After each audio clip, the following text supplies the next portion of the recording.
Everybody thought it was a fluke.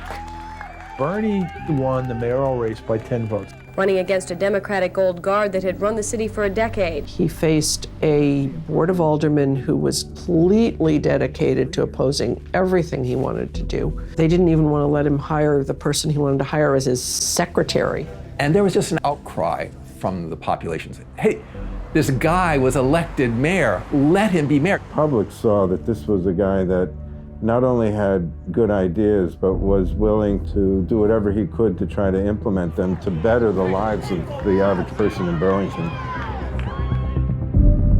One of his campaign slogans was, "The waterfront is not for sale." You know, when Bernie was elected, the shores of Lake Champlain were a wasteland. What Bernie, more than anything, wanted to make sure is that it was a waterfront that was open to all people, that it wasn't a kind of an enclave for the wealthy. Bernie led the effort to really transform the city and did it successfully, and it was by mobilizing lots of people. He gave people a reason to vote who hadn't been voting. We were able to get a large amount of housing to be permanently affordable for people of modest means. Stood up to the developers of Northgate and said, "Not over my dead body am I going to allow the displacement of 336 low-income families. If they don't have decent, safe, and affordable housing, they don't have a foundation from which to build their lives, the lives of their families." Then he'd pop up his head at the appropriate moment and tell them, "I know you're going to do the right thing. This is about the residents at Northgate." And they were like, they never got spoken to like that.